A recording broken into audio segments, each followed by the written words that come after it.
ولا مضل له وما يضلل فلا هادي له أشهد أن لا إله إلا الله وحده لا شريك له وأشهد أن محمدا عبده ورسوله اللهم صل على محمد وعلى آله وصحبه أجمعين أما بعد رب اشرح لي صدري ويسر لي أمري واحلل عقدة من لساني يفقهوا قولي أما بعد. Syukur kepada Allah Subhanahu Wa Taala kerana pada kali ini sekali lagi dapat sama-sama kita kumpul di masjid kita. Untuk kita sambung pengajaran kita, di mana pada kuliah yang lalu kita dah masuk dalam babul wudu, sunanul wudu, ya, the preferable things in ablution. Di mana kita dah masuk dah sebahagian hari itu, yang mula-mula tu, Bismillah, digalakkan kita membaca Bismillah. Saya dah hurai secara panjang lebar, ada hadis-hadisnya. La salata, macam mana hadis tu? Yang paling famous ialah hadis Abi Daud yang diriwayatkan daripada Abi Hurairah. La salata illa bi wudu wala wudu liman lam yazkuris mallahi alaih, ya. Tidak ada sembahyang tanpa wudu dan tidak ada wudu yang tidak dibaca bismillah kepadanya, ya. Jadi zahir hadis ini macam wajib lah. Sebab itu sebagai ulama kata wajib, tapi majoriti tidak mewajibkannya dan hanya mensunahkan sahaja. Dan memang termasuk dalam sunah-sunah wudu ni membaca bismillah. The first thing that we can do ialah membaca bismillah. Mula-mula sekali baca bismillah sebelum kita start dengan yang lain, ya. After that kita bersiwak, ya. Ini di atas umum as-siwaku mardatun lirabb matharatun lil fam, ya. Hadis Aisyah radhiyallahu taala anha diriwayatkan Sunan An-Nasa'i, juga diriwayatkan oleh Imam Al-Bukhari secara muallaq dalam sahihnya. Siwak itu menyucikan mulut, meredakan Tuhan, ya. Dan secara spesifik memang ada hadis lah, ya. Laula an asyqa ala ummati la amartuhum bisiwak inda kulli salah ma'a kulli wudu. Itu juga hadis Bukhari, di mana kata Rasulullah SAW, hadis Abi Hurairah, kalau aku tidak menyusahkan umatku, nescaya aku memerintahkan mereka supaya bersiwak setiap kali nak salat dan ketika berwudu. Jadi after kita bismillah, kita siwak lah, ya, kalau ada siwak lah, ya. Kemudian kita wudu. Ini pun saya dah explain hari itu. Kemudian basuh tangan, ini maklum, ya. Banyak hadisnya. Dan hadis saya baca pada tuan-tuan dulu, hadis Aus As-Saqafi, di mana katanya tawadda'a Rasulullah fastawqafa salasan. Nabi berwudu dan Nabi membasuh tangannya sebanyak 3 kali. Ada hadis terbesar dalam wudu, hadis Uthman bin Affan daripada maulanya Humran. Saya pun dah baca pada tuan-tuan, memang ada basuh tangan. Kebiasaannya wudu-wudu yang diriwayatkan ni ada basuh tangan lah. Jadi termasuk dalam sunnah. Okey, masuk air ke hidung. Ini kita panggil, berkomor dulu, berkomor tuan-tuan, kita panggil madmadah. Bahasa Arab dia lah. Kok masjid ni ada kuliah bahasa Arab, nak tahu kan? Ya, basuh mulut ni ataupun komor kita panggil madmadah. Al-madmadah, ya. Maksudnya masuk air dalam mulut, buang balik, ya. Yaj'al al-ma' fi famihi thumma yudiruhu thumma yamujjuhu, kata An-Nawawi dalam Al-Majmu'. Masuk air dalam mulut dia, golek air, keluarkan balik. Ya, tapi kalau telan pun tidak haram. Mungkin makruh lah pasal air lebihan mulut yang kotor tu, ya. Dia tak ada orang buat lah kan. Komo si orang keluarkan, ya. Dan memang Nabi memerintahkan dalam hadis Laqit bin Sabrah dalam Sunan Abi Daud, kata Nabi, idza tawadda'ta famatmin, bila kamu berwudu maka kamu berkomor lah, ya. Dan hadis-hadis wudu ni memang ada komor. That's why segelintir para ulama mewajibkan al-matmadah.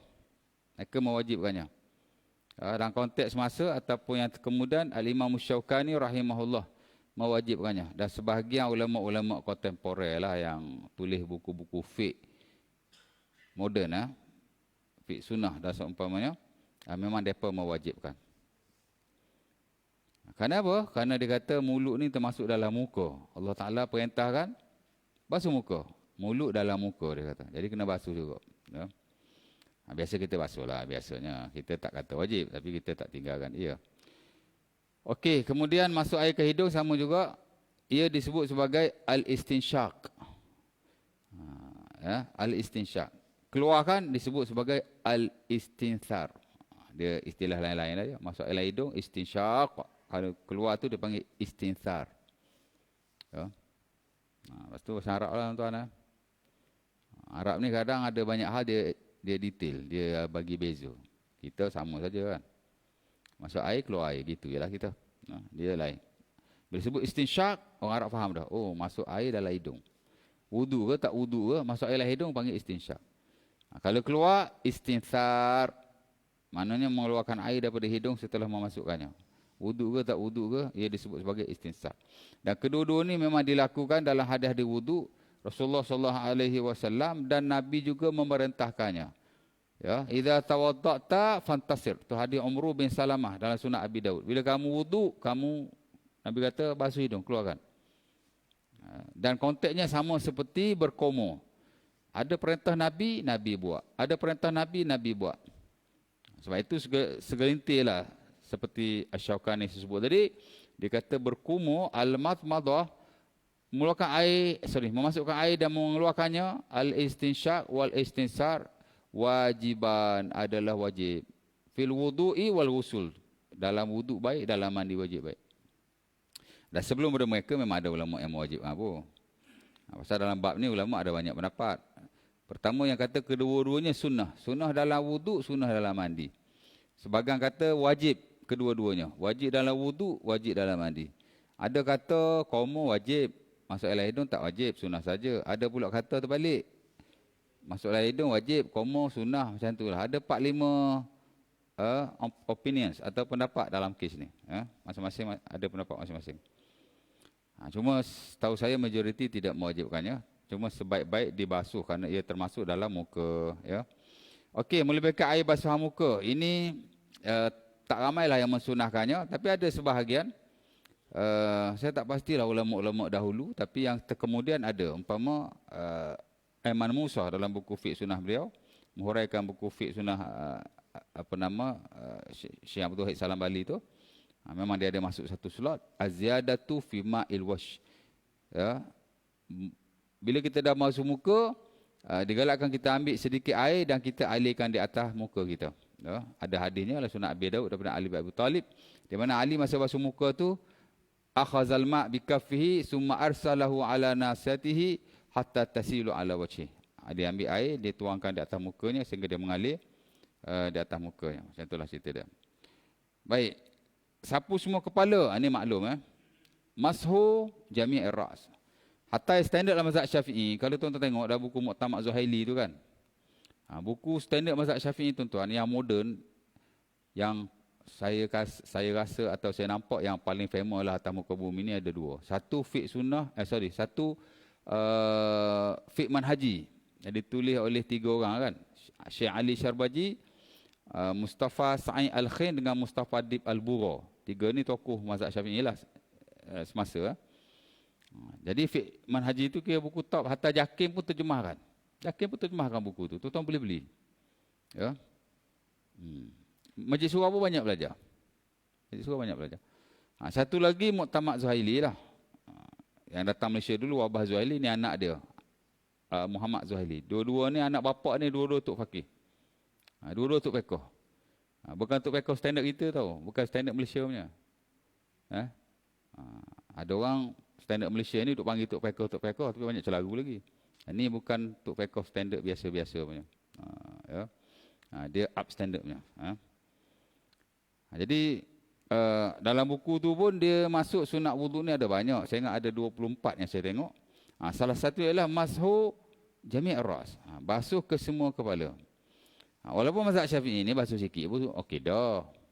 Dan begitu juga sebagian mazhab yang lain. Tapi ia tidak sunnah. Sunnah basuh keseluruhan kepala. Malah sebagian ulama memang mewajibkannya. Kalau boleh basuh semualah. Bukan susah pun. Depan belakang, belakang depan. Habis itu. Dan tidak membazir air pun. Malah itu yang lebih baik sekali. Okey, hadis Utsman bin Affan saya baca dulu. Memang Nabi basuh ke semua kepalanya. Dan banyak lagi hadis-hadis yang lain. Ya, hadis Abi Hurairah, hadis Ali bin Abi Talib. Dan hadis-hadis yang diriwayatkan dalam bab wudu lah. Sebab itu memang sebagian mewajibkan. Jadi kalau kita buat hal tu, kita dapatlah sunnah. Ataupun kita kata apa? Kenalah dengan pendapat yang dikatakan sunnah. Dan kita juga dapat juga ataupun kena juga yang kata wajib. Ya. Dan kata ulama kita al-khuruju minal khilafi mustahabun. Izzuddin Ibn Abdis Salam dalam bukunya Qawaid Ahkam, dia ni kira ulama usaha mazhab Syafi'i jugalah. Dalam usul banyak kita rujuk buku beliau. Qawaid Ahkam tu ada 2 jilid. Dan dia digelar sebagai Sultanul Ulama, the king of the scholars dalam mazhab Syafi'i lah. Ya. Kerana dia banyak menulis tentang usul, dan buku usul fiqh dia tu Qawaid Ahkam tu agak top jugalah. Kerana buku yang membicarakan tentang kemaslahatan dan kemudaratan. Masalah dan mudarat ni dia ongoing sampai hari kiamat, dia sentiasa berlaku. Dan fiqh ni memang perlu kepada pendekatan-pendekatan yang lentur, yang fleksibel, ya, yang marin orang Arab kata, murunah, mana dia fleksibel, dia tak boleh jumud, tak boleh rigid, dia mesti terbuka dalam banyak hal, ya. Macam apa Kobe itu kan, buku dia amat realistik sekali. Okey. Jadi dia kata al-khuruju minal khilaf mustahab. Kalau ada khilaf-khilaf yang melibatkan wajib-wajib seumpama ini, kita buatlah. Tak rugi apa pun. Okey, kemudian basuh telinga, mashul uzunain. Ini saya kira sepakat para ulama, sunnah lah. Ataupun kalau tak sepakat pun majoriti. Hadisnya saya dah baca tu, hadis diriwayatkan oleh Abi Juhaifah, di mana Nabi membasuh telinganya, jari telunjuk masuk ke dalam, jari ibu keluar. Ya, mashan Nabi bi uzunaihi adkhala usbu'ahi fi batin uzunaihi wa zahir ibmahi ala zahirihi atau zahirihima. Nabi basuh tu, asal basuh pun dapatlah pahala, tapi cara basuh. Jari masuk dalam, hak ni belah luar. Zap gitu je. Tak payah nak tonyah mentang-mentang suruh basuh, dia tonyah betul-betul. Basuh wuduk ni bukannya macam basuh nak hilangkan najis je. Dia sekadar menggosok-gosok anggota itu, that's it. Kata Nawawi, wuduk ni kau tak gosok pun tak apa, tak wajib pun. Ya. Ifraghul ma' ala a'dha'il wudu, ataupun dia panggil apa tu? Jarayanul ma' ataupun ijranul ma' ala a'dha'il wudu. Cukup sekadar mengalirkan air ke atas anggota wudu. Tak gosok pun sah. Cuma takut-takut ada tempat tak kena gitu yalah. Sebab itu Al-Imam Malik rahimahullah, dia mewajibkan dalam wudu baik, mandi wajib baik. Dia mewajibkan gosok. Sebab dia kata kalau tak gosok, tak perfect. Sedangkan Nabi suruh perfectkan wudu. Asbirul wudu, sempurnakanlah wudukmu. Rata-ratakanlah wudukmu. Macam mana nak rata kalau tak gosok? Ada kemungkinan tidak rata. Biasa kita gosok lah kan. Ada wudu ulu muka, ulu tangan je gitu. Tak ada. More on theoretical lah, lebih kepada teori kan. Praktikal kita buat. Okey, menggosok-gosok dah sebut. Meniga-niga, taslis. Di mana yang paling bagus 3 kali lah. Tapi once while, tuan-tuan boleh saja berwuduk 2 kali. Once while, tuan-tuan boleh saja berwuduk sekali. Dan once while, tuan-tuan boleh saja hak ni 2 kali, hak ni sekali, hak ni 3 kali. Hak ni 2 kali, hak ni sekali, hak ni 3 kali. Yang kata An-Nawawi rahimahullah, cara-cara itu sunnah, semua sunnah belaka. Nabi buat belaka.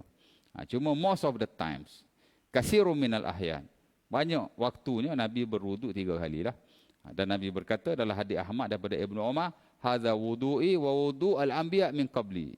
Wuduk 3 kali ni cara aku dan cara para nabi-nabi terdahulu. Maksudnya the most perfect lah. Orang lain perfect juga, yang kata tak perfect. Yang kata kalau basuh sekali-sekali tak perfect. Tak betul tu atau tak tepat. Ya, mana boleh tak perfect? Allah Ta'ala ajar dalam Quran basuh anggota yang basic tu je. Perfect. Sempurna. Tapi yang paling sempurna. The most perfect. Capu hak wajib, capu hak sunnah. Macam semayang lah tuan. Semayang, rokok, tuan-tuan duduk diam, tak baca apa. Oh, ni tak perfect ni. Mana boleh tak perfect? Nabi ajar. Ya, perfect. Tapi tidak most perfect lah. Sempurna. Mana diterima Allah. Sah semayang. Sah tu kira sempurna lah tu. Ya. Cukup sifat semayang. Cuma tidak betul-betul sempurna lah. Pasal hadis Nabi ni pasal semayang lah. Ada hak very basic, ada hak detail. Hatta Imam Syafi'i pun dia ajar dalam Al-Muzani ataupun Al-Buaiti, hak paling asal basic tu je. Ya. Idza qumta ila salah fastaqbaltal qiblah fakabbir. Summa qra bi Fatihatil kitab. Summa raka' hatta tatma'inna rak'an. Summa rfa' ra'saka hatta tatma'inna qa'iman. Summa sujud hatta tatma'inna jalisan. Summa rfa' ra'saka minas sujud hatta tatma'inna jalisan. Summa sujud hatta tatma'inna sajidan. Summa fa'al dhalika fi salatika kulliha. Macam ni kata kalau kamu nak semayang, berdiri, hadap kiblat, angkat takbir. Baca Fatihah. Rokok, bangun daripada rokok. Sujud, bangun daripada sujud. Sujud lagi sekali. Kamu buat di setiap solatmu. Paling basic ya. Subuh. Seminit. Sah bukan tak sah, dia kata tak sah pula. Dan perfect lah, mana boleh tak perfect. Kalau tak perfect, boleh jadi macam tak sah kan. Cuma tidak betul-betul sempurna. Ya. Okey. Meniga-niga ya. Dan masing-masing itu ada hadis. Hadis sekali pun ada. Ya. Hadis 2 kali pun ada. Hadis sekali hadis Ibn Abbas. Tawaddu'an Nabi maratan Sahih Bukhari. Hadis 2 kali hadis Abdullah bin Zaid. Tawaddu'an Nabi maratan. Hadis 3 kali banyak. Ya. Termasuk hadis Humran yang saya baca dulu. Di mana Nabi berwudu memang 3 kali setiap anggota. Menggosok-gosok saya dah hurai adalah faja'ala yadluku zira'ihi. Nabi kalau wudu memang dia gosok-gosok lah kata Abdullah bin Zaid. Okey, menyela janggut dan jari. Menyela ni dalam istilah Arab kita panggil takhlil. Takhlil. Kalau jari kita sela gitu. Apa tadi? Sela janggut dulu sela janggut. Sela janggut ni tuan-tuan, ni jari sela janggut gitu. Ataupun buat gitu. Ataupun sekurang-kurangnya kata Ibnu Utsaimin kita ambil air kita basuh muka, tangan kita basah kan? Kita buat gitu. Sela dah tu. Yang dimaksudkan dengan selaan ni ialah kenakan air di celah-celah janggut kita. Awak nak sikat pakai jari gini ke? Awak nak buat gini ke? Garu gini ataupun awak nak buat gini, suka hati awak. Tak ada nah in spesifik.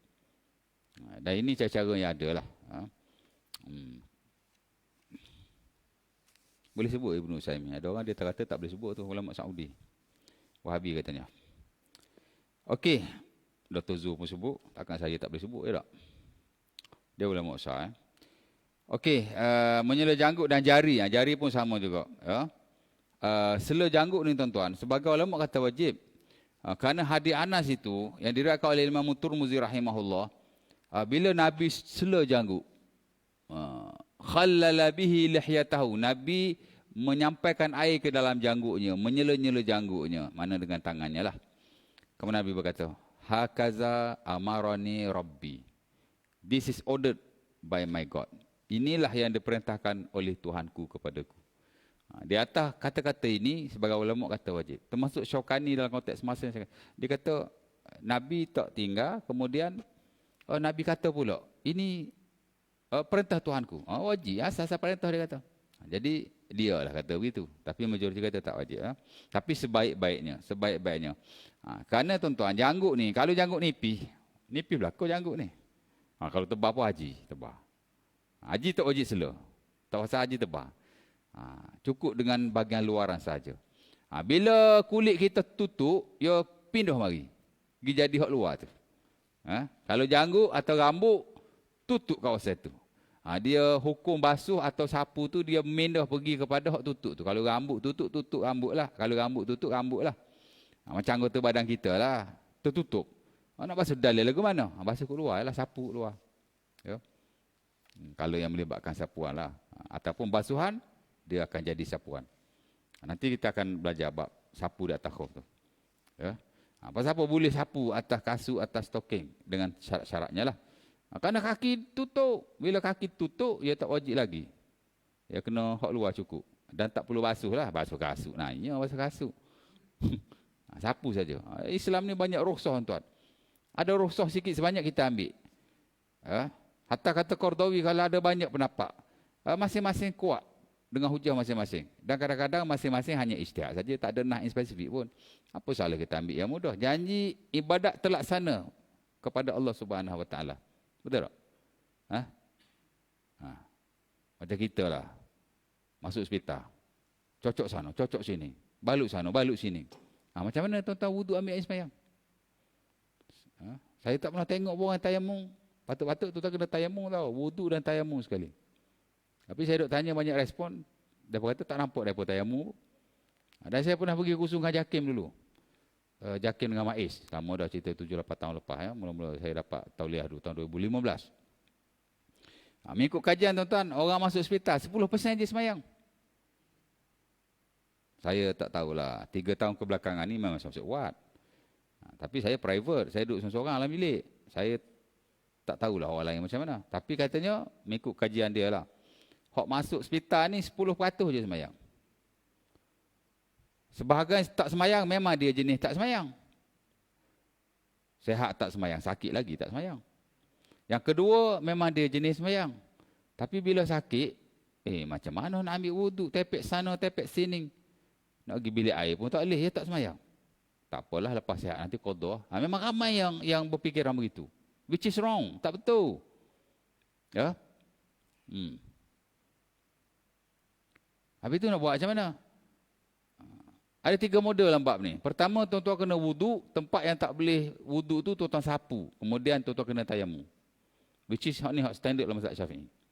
Ramai orang tak buat pun. Cuba tanya hak masuk hospital tu, dia ada buat ke? Saya masuk hospital, saya pun tak buat tu. Model yang kedua ialah berwuduk sebagaimana biasa. Tempat tak boleh sapu, tempat tak boleh basuh, sapu saja dan no tayamum. Qardawi pun pilih hak ni. Because hak ni yang paling memudahkan. Tapi kalau awak nak ambil orang nombor 1, saya mazhab Syafi'i, standard, ambil. Buat. Janji kamu semayang. Ya? Dan yang ketiga ialah berwuduk sahaja. Tempat dibalut, sapu pun tak payah. Ini Al-Imam Ibn Hazm Al-Andalusi daripada Az-Zahiri dalam bukunya Al-Muhalla. Which is hak paling ringan sekali. Ya. Kerana dia kata kalau tak boleh basuh, gugur. Adalah hujah-hujahnya yang agak kuat juga. 3 model ni tuan-tuan, all are applicable. Siapa kata tak valid? Cuma beza, di sisi aku, model ni hak standard. Di sisi mung, hak ni hak standard. Tu je.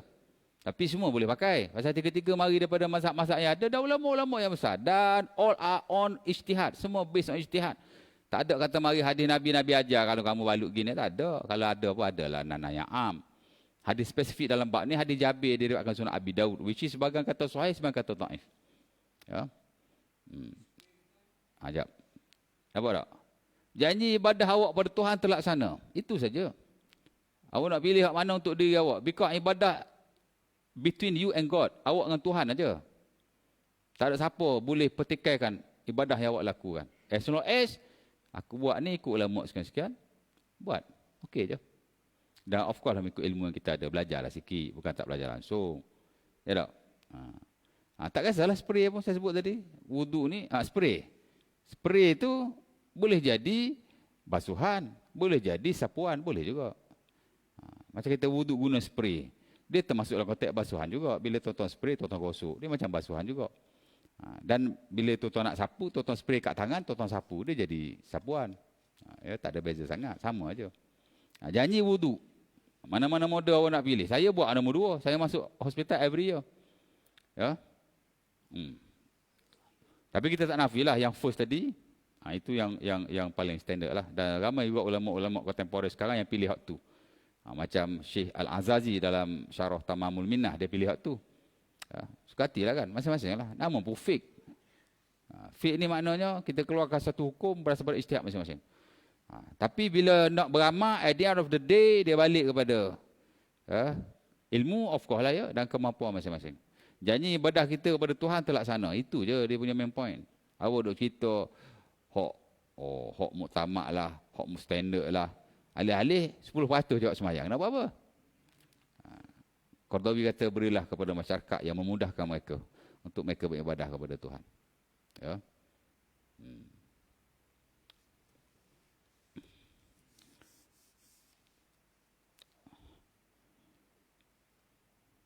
Lagi satu. Kalau awak balut sebelum awak ambil wuduk, awak bolehlah sapu.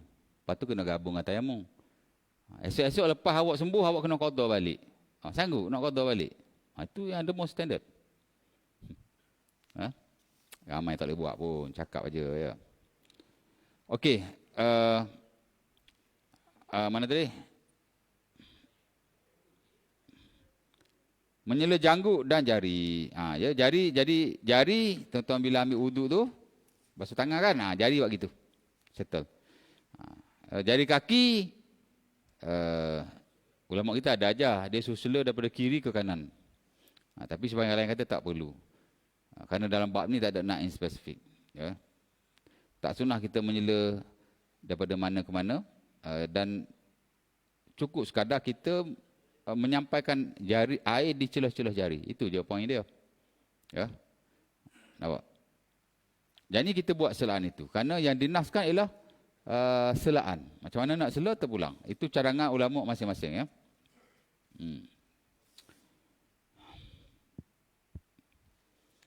Okey, tidak bercakap. Ni kalau boleh jangan bercakap. Dia panggil tarkul kalam. Hatta dalam Muktamad Zuhaili tu, tak bercakap ni dia tak masuk dalam sunnah, tapi dia masuk dalam perkara makruh. Tapi secara amnya, kita meninggalkan yang makruh itu sunnah. Bercakap ni makruh, kita tinggalkan makruh itu dia sunnah. Ya? Pasal apa tak bercakap? Kerana tak ada riwayat Nabi berwuduk, Nabi bercakap. Bahkan bila Nabi diberi salam, ada banyak hadisnya, hadis Ibn Umar, Sunnah Abi Dawud, hadis Muhajir bin Kunfus, dan sebagian sahabat yang lain, Nabi memang tak bercakap. Bagi salam pun Nabi tak jawab. Lepas wuduk baru Nabi jawab. Okey, hadap kiblat. Ini setahu saya dia tak ada nah yang spesifik. Ulama hanya bergantung kepada nanah yang am. Seperti hadis yang diriwayatkan oleh Abi Hurairah dalam Musnad Al-Hakim. Bukan Musnad, itu Mustadrak. Di mana kata Nabi, khairul majalis istiqbalul kiblah. Sebaik-baik majlis ialah menghadap ke arah kiblat. Majlis di sini merujuk pada hak awak ibadat lah. Kalau benda-benda yang bukan ibadat tak perlu hadap kiblat. Nak makan cari kiblat. Nak apa lagi? Tapi kalau hak ibadat lah, of course lah semayang. Pasal hadap kiblat tu wajib. Kalau semayang fardu lah. Kalau semayang sunat atas kenderaan dan ketika bermusafir dia tak jadi wajib. Sunat saja. Tapi hak tak wajib ni. Macam wuduk kan. Wuduk mana ada nah hadap kiblat. Dia tertakluk kepada nah yang am. Di mana kata Nabi sebaik-baik majlis ialah menghadap ke arah kiblat. Kalau kita boleh hadap arah kiblat lah. Kalau kita tak boleh hadap arah kiblat, jangan paksa diri pula. Pasal benda ni dia bukan yang betul-betul sunnah. Hatta ulama kita pun, dia masukkan sunnah ni dalam hayat. Hayat ni maksudnya, dia tak ada nas yang spesifik. Tapi digalakkan di atas umum nas menghadap ke arah kiblat dalam konteks ibadat. Ya? Itu saja. Okey, jimatkan air. Ini pun sama juga. Berlebihan menggunakan air itu termasuk dalam makruh. Meninggalkan perkara makruh adalah sunnah. Saya dah pernah baca hadis tu. Hadis Sa'ad yang diriwayatkan oleh Sunan Abi Daud. Di mana Nabi tunjuk cara wuduk dan Nabi kata hakazal wuduk faman zada faqad asaa wa ta'adda wa zalama. Wuduk ni jangan lebih-lebih sangat. Kalau lebih dia telah menzalimi, dia telah melampaui batas dan dia telah melakukan perkara yang buruk. Ya. Wuduk pun kalau buat tak comel jadi buruk juga ya. Jadi macam tak apa-apa inilah. Okey, cedok air dengan tangan kanan. Ini tengok pada kemudahan kita lah. Tapi memang ulama menggalakkannya. Kerana hadis-hadis yang ada memang Nabi cedok dengan tangan kanan. Dan di atas umum. Kerana Nabi yu'jibuhu tayammun fi kulli syai'. Fi tarajulihi wa tuhurihi wa tana'ulihi wa fi sya'nihi kulli. Hadis Muslim tu Aisyah kata Nabi suka menganan-anankan. Dalam semua hal termasuk dalam wuduk baginda. Kemudian doa selepas wuduk. Doa wa tasyahud fil wudu. Doa dan syahadah ketika wudu. Tuan-tuan baca itulah. Asyhadu an la ilaha illallah wahdahu la syarikalah wa asyhadu anna Muhammadan abduhu wa rasuluh. Kalau hadis ada dalam Sahih Bukhari Muslim daripada Umar Al-Khattab yang top sahih, setakat tu ya. Tuan-tuan baca sampai tahap tu, hasalat lahu sunnah, dapat pahala baca doa after wudu. Tapi kalau boleh tambah lagi bagus. Allahumma ja'alni minat tawabin wa ja'alni minal mutatahhirin. Itu dalam Sunan Turmuzi. Dan kalau boleh tambah lagi, subhanakallah bihamdik, asyhadu an la ilaha illa anta wa astaghfiruka wa atubu ilaik. Adik Ubay bin Ka'ab juga dan riwayat dan sebagian kitab Sunan. Cuma sebagian kata sahih, sebagian kata dhaif. Tapi saya ingat ramailah ulama yang memilihnya dan memasukkan dalam konteks bacaan after wudu. Ya. Jadi kalau tuan-tuan baca 3 ni perfect lah. Ya. Nak tambah doa lain ustaz boleh? Cukup lah 3 tu. Kalau nak tambah tu hak kita sendiri, mungkin kita ada hajat dan keperluan tu pada Allah, tu lain cerita. Tapi hak ada dalam buku-buku fiqh, of course lah yang based on hadis-hadis Nabi yang kita hadis, ni setakat tu aja. Dan tidak ada doa-doa yang lain lagi. Ya. Masyhur juga tuan-tuan, doa di atas anggota wudu yang disebut sebagai ad-doa ala a'dha'il wudu. Yang mana dalam sebahagian mufid memang menggalakkannya. Ada kegalakan itu di sisi sebahagian para fuqaha. Dulu-dulu Al-Imam Rafi'i rahimahullah, ulama besar mazhab Syafi'i. Yang mana buku Nawawi Al-Majmu' tu nak syarah muhazab. Apa nama? Bukan. Itu Abu Sa'id Syirazi. Ni Ar-Rafi'i. Al-Imam Rafi'i rahimahullah dan kitabnya Al-Muharrar. Itu kitab top juga mazhab Syafi'i, dia galakkan. Dan dia kata ini adalah amalan as-salaf was-salihin. Amalan orang terdahulu dan orang-orang soleh. Ya. Tapi mari zaman Nawawi rahimahullah, Al-Imam Nawawi antara yang betul-betul tak suka kepada doa ini. Dan dia sebut hampir keseluruhan bukunya. Ya. Kita pula kontak kitab Jawi lama kan. Kitab Hidayatus Salikin Syekh Abdul Samad Falimbangi itu yang menghuraikan Bidayatul Hidayah Imam Ghazali itu yang banyak dipelajari di Masjid Surau lah. Jakim dulu dia larang belajar buku tu, katanya ada wahdatul wujud. Tapi saya tengok peringkat Selangor dia tak melarang. Kadang-kadang buku ni okey, cuma ada part-part yang perlu disaring, itu saja. Bukan tak boleh ajar langsung. Tapi kalau standard Jakim kita boleh tengok atau cek kat Ismah tu dia melarang. Dia kata ada unsur-unsur yang tak betul lah. Sukatilah kan. Kalau Selangor membenarkan, boleh ajar. Dan setahu saya Selangor tidak melarang. Mana dia benarkan buku tu. Cuma ada part-part tu kena tapis sikit lah. Okey, dalam buku tu pun dia ajar doa di atas anggota wudu. Saya kecil-kecil dulu memang belajar buku tu dengan guru saya. Ustaz Rahim daripada Patani. Jadi kita pun amal lah. Tapi bila kita belajar, of course lah kita belajar fiqh mazhab Syafi'i ini menerusi buku-buku yang ditarjah oleh Nawawi. Dan Nawawi memang tidak menggebarinya. Dan memang tak masuklah standard mazhab Syafi'i membaca doa itu. Kalau tuan-tuan tak baca doa, itu standard mazhab Syafi'i. Kalau tuan-tuan baca doa, itu tidak standard mazhab Syafi'i. Ya, tapi nak kata salah 100% tak boleh juga. Walaupun ia amat nak kata kecam taklah. Tapi Nawawi dia agak kritik dalam buku-buku beliau. Hampir buku beliau dia sebut belakang. Dalam buku dia At-Tanqih, dia kata laisa fihi syai'un 'anin nabi. Benda ni tak ada daripada nabi. Dalam Al-Azkar tuan-tuan boleh cek. Lam yaji fihi syai'un 'anin nabi. La asla lahu. Ini tak ada mari daripada nabi langsung. Tidak ada asal baginya. Dia sebut dalam Raudhah Talibin pun sama. Ad-du'a ala a'dha'il wudu la asla lahu lam yadhkur Syafi'i walal ashab walal jumhur. Hadis ini tidak ada doa ni katanya tidak ada asal. Ya. Imam Syafi'i pun tak pernah sebut. Ulama dulu-dulu pun tak pernah sebut. Ada banyak lagi lah ya. Hatta dalam Minhajut Talibin, buku Minhaj ni buku mazhab Syafi'i yang paling basic lah. Dan dia pun mazhab Syafi'i yang standard. Cuma standard hok rengkah. Di pondok-pondok banyak belajar buku Minhajut Talibin Nawawi, kitab jugalah. Hatta saya pun ada rujuk juga matan itu, dia matan yang rengkah. Dia pun kata aku buang doa. Hazaftuhu, aku buang doa ni li'annahu lam yasbu' anin nabi. Kerana dia tak sabit daripada dia maka. Hatta Ibnu Hajar dalam Amali dia kata Imam Nawawi antara yang agak strict dalam bab ni. Dan dia sebut dalam banyak buku-buku dia tak suka. Doa tu lah kalau basuh tangan, ya Allah, ya, jauhilah tanganku daripada maksiat kepadamu. Allahumma hafaz yadi min ma'asik. Kalau komo, macam doa komo, anak pun dah tak ingat. Budak-budak dulu je amal. Ya.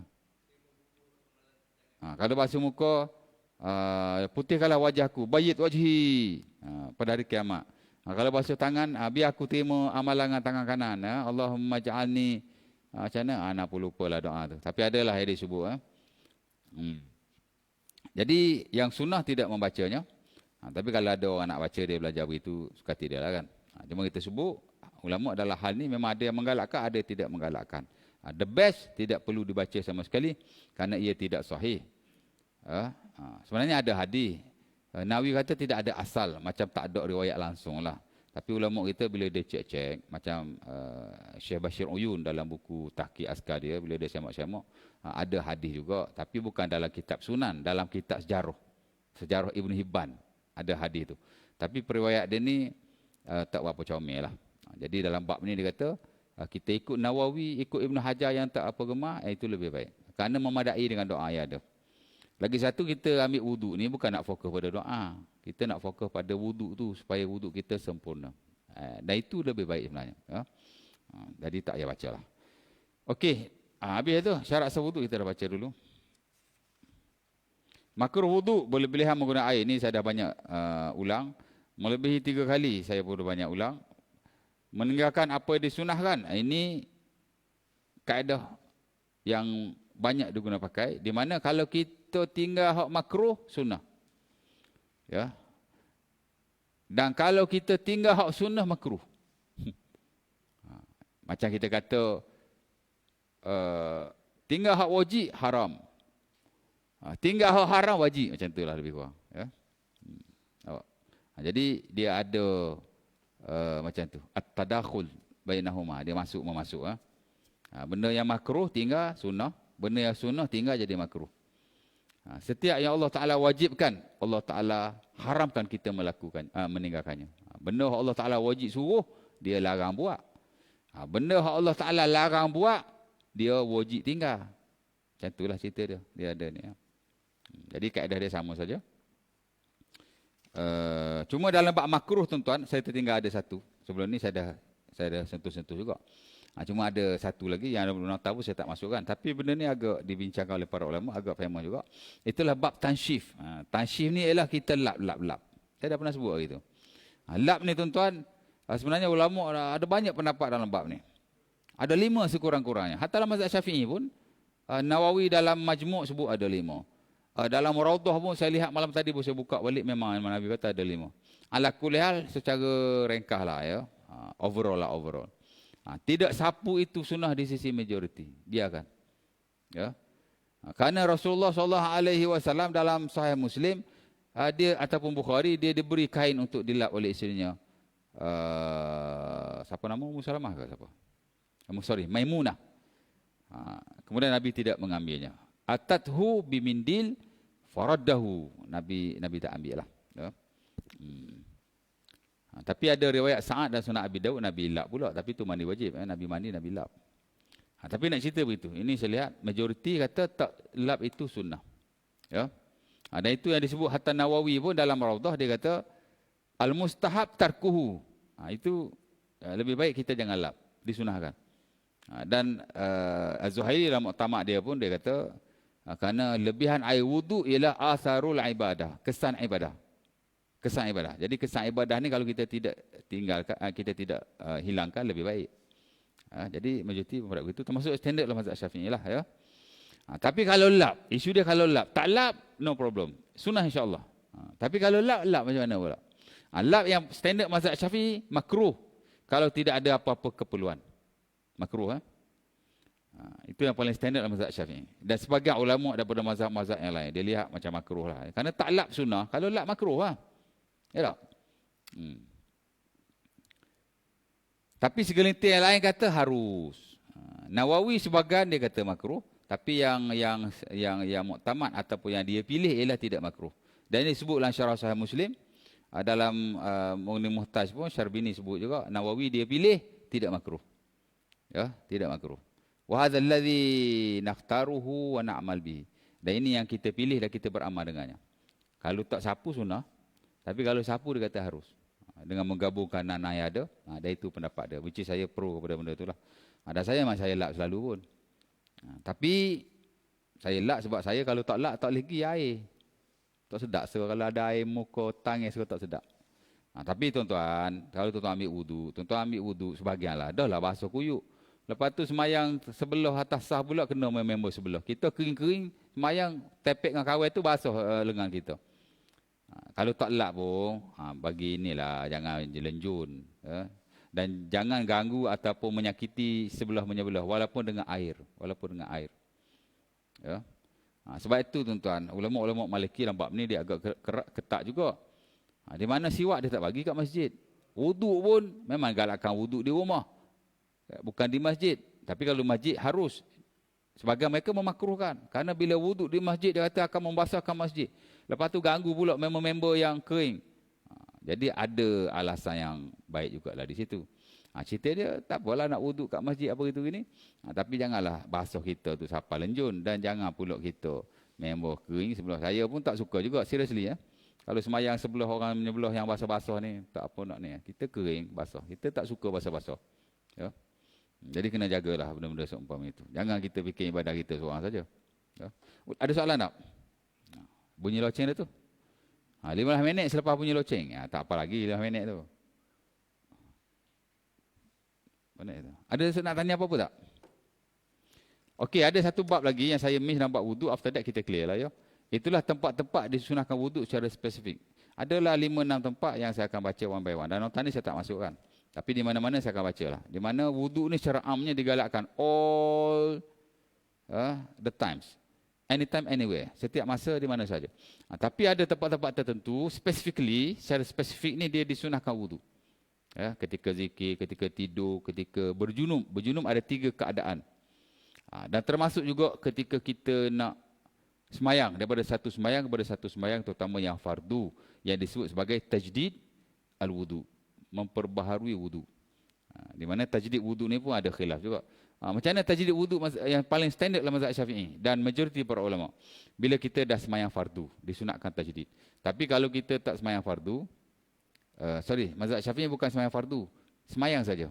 Kalau kita dah semayang, fardu atau sunnah, kita disunahkan tajdid. Kalau kita tak semayang lagi, kita dah buat hak lain, ya tak? Mungkin kita wuduk awal. Pukul 12 kita wuduk, kita dah mengaji, kita dah itu, kita dah ini. Tapi semayang tak buat lagi. Masuk zuhur sekarang, tak disunahkan kita berwuduk lagi sekali. Kerana kita belum semayang. Dia yang digalakkan berwuduk ni ialah, kita masih ada wuduk, bila kita sudah solat. Sama ada fardu, sama ada sunnah. Itu yang paling standard lah dalam mazhab Syafi'i. Dan setahu saya, tak tahulah majoriti atau tidak. Walaupun ada juga sebagian kata semayang fardu saja. Kalau kita tak semayang fardu, tak sunat tajdid. Ya. Ada juga yang kata begitu. Dan ulama besar juga mazhab Syafi'i Al-Fawrani tu. Tapi ada khilaf. Nanti saya urai dalam slot yang lagi sekali. Tempat-tempat yang digalakkan berwuduk secara spesifik. Al-mawadi' allati yusannu fiha al-wudu' khususan. Ya. Tempat-tempat digalakkan wuduk secara spesifik. InsyaAllah ta'ala. Ada salah? Nak tanya apa-apa? Cukup? Ya.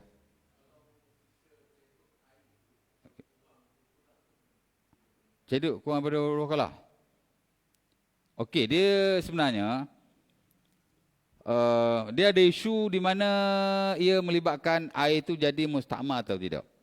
Bila kita ceduk di dalam bekah yang of course lah bekah tu tak cukup 2 kalah. Gayung mana cukup 2 kalah.